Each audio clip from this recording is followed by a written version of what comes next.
li nga xam ni itam moo ko daal di lëkkaleeg ak ki nga xam ne que mu di Ousmane Sonko alors enfin ñu jàll si benn ponk sans plus tarder exactement daal di ñëw si lu daal di ñeel si Maimouna Ndour Faye bu 7TV alors démb nag tontu na ki nga xam ne que mu di El Hadj Ndiaye ndax moom jàpp na ni El Hadj Ndiaye lu mu yëkkati ni il faut apprendre à payer les impôts exactement te itam jàpp na ni ay Aziz El Hadj Ndiaye bu 2STV da ko waxal ay kàddu yoo xam ni itam amaan na ni moom waxu ko.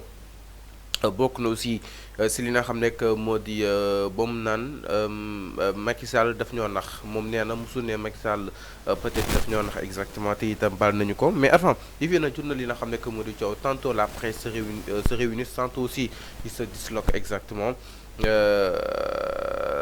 2STV moom il est en règle la chaîne 2STV elle est en règle avec le fisc exactement alors qu'est-ce qui se passe concrètement aussi naka la doon mën a comprendre entre justement ces patrons de presse tantôt ñu ne ñu ngi réunir tantôt ñu ne ku su nekk yaa ngi wedd sa morom.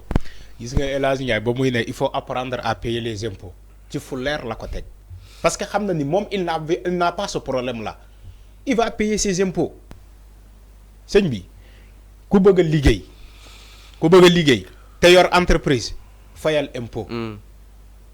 fayal impôt parce que un pays normal nga installé fa entreprise da nga war a normalement payer des impôts.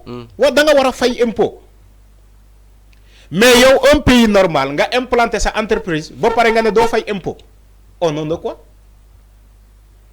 te man dama am tuuti li may xelal Maimouna Ndour Faye am na patron de presse la am na entreprise de presse bu mu utiliser son temps d'antenne pour tontu ay nit. su ma déggee xaw ma ndax di ma dégg de conseil boobu laa koy jox. dafay user son temps bu mu utiliser son temps d'antenne pour tontu ay nit.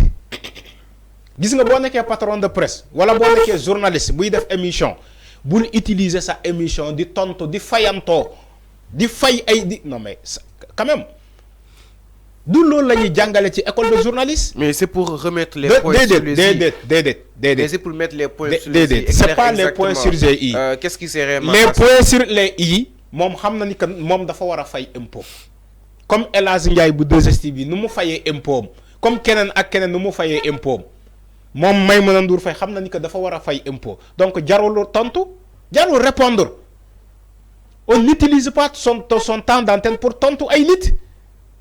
El Hadj Ndiaye wax na lii maintenant yow il faut que nga utiliser sa temps d'antenne pour tontu ko mais jaru ko loolu jaru ko waxal li ngay wax wala bu fekkee da nga am invité poser ko ay question ngeen wax seen émission ba heure bi jeex ngeen wàcc dem seen yoon maintenant bu fekkee am nga li ngay tontu El Hadj Ndiaye woo ko da nga koy woo.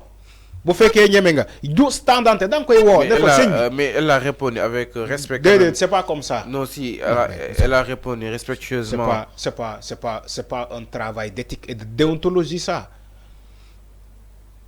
Le journaliste ne répond pas dans son temps d'antenne.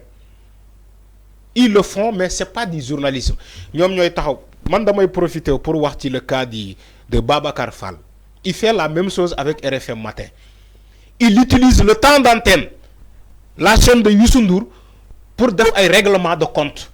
Oui mais c'est ça c'est ce qu'il fait. lu mu defaat. mais Babacar Fall loolu lay def RFM Matin day invité ay nit profité wu ci RFM Matin temps d'antenne boobu di fayantoo di tontu ay nit non ñii ñoo ñu waxoon nii alors que ñoo gën a yées wala leneen ak c'est pas comme ça un journaliste ne parle pas comme ça c'est pas comme ça un journaliste il peut poser des questions et ton interlocuteur répond loo bëgg mu répondre ko moom dina ko répondre mais moom aussi le répondeur il a le choix de geler les questions boo ko poser question bu mu mënul répondre dalay ne boobu duma ko répondre il a le droit mais comment tu peux inviter des invités ci RFM Matin ba pare nga leen di doyadal nga leen di taxer de xawma lan mais comme ça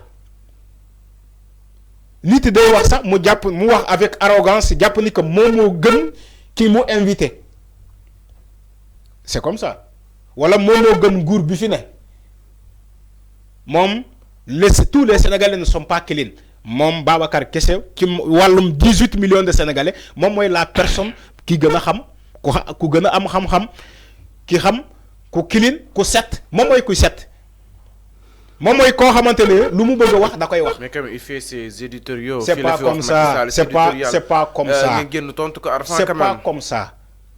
gis nga boo nekkee ci société bul jàpp ni que yow yaa gën ñëpp yow yaa gën ñëpp c'est pas comme ça boo nekkee ci ab.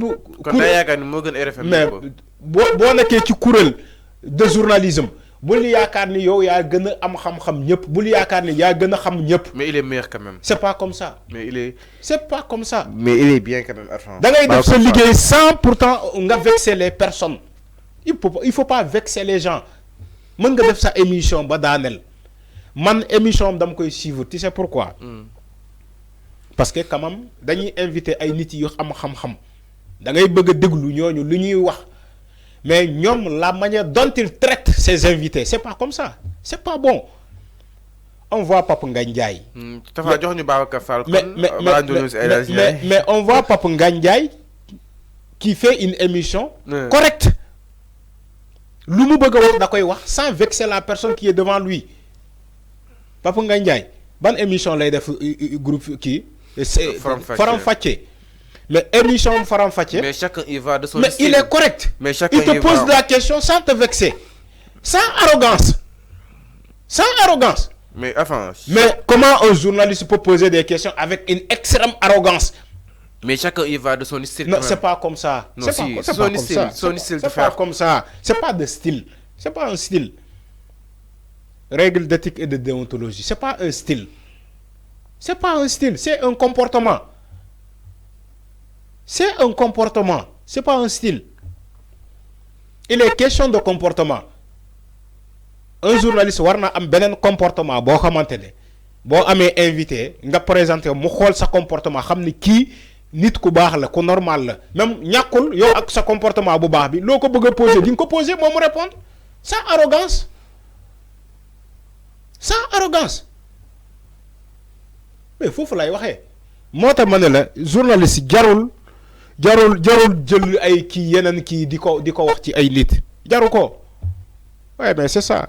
Je suis désolé quand j'entends des gens voilà di jël seen temps d'antenne pour fayanto wala pour def ay un règlement de compte jaru ko mën nga wax li ngay wax ba daaneel sans vexer une personne wala def ko règlement de compte man foofu lay waxee.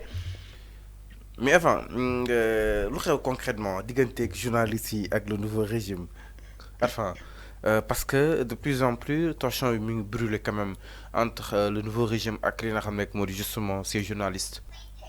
Comment? De plus en plus yëf yi nag mi ngi brûler exactement le tension entre le nouveau régime et les journalistes concrètement aujourd'hui lan mooy issue de sortie peut-être pour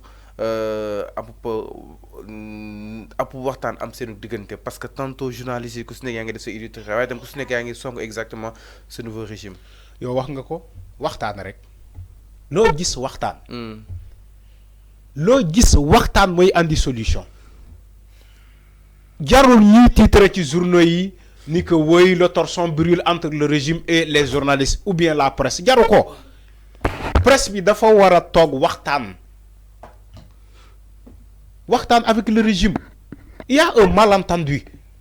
Il y a rien d'autre qu'un malentendu, rien d'autre. Parce que dañuy ne ay yeneen pàcc de presse dañoo war a fay impôt ñoom ñu instruire toute la presse. Regarde les comptes qui ont été bloqués de Madiambal Diagne. On en fait toute une presse. Est-ce que presse le correct dem na laaj Madiambal Diagne ndax mu ngi fay régulièrement impôt? Le tribunal des journalistes. Est-ce que correct dem na laaj Madiambal Diagne ba xam lan moo sabab ñu tëj ay comptam? C'est-à-dire que booy àtte da ngay àtte dëgg. booy défendre nit da nga koy défendre avec des principes au préalable da nga koy défendre avec des principes défendre ko ci dëgg. alors si Madiambal Diagne moom la ñu ne Madiambal Diagne dañoo tëj ay comptam est-ce que nit ñi dem nañu renseigner lu tax c'est pourquoi là. alors si Madiambal boobu la ñuy ñëw sax tey moo nekkoon invité tey Info Matin bu TFM exactement mais Arfan jàpp na ni harcèlement la.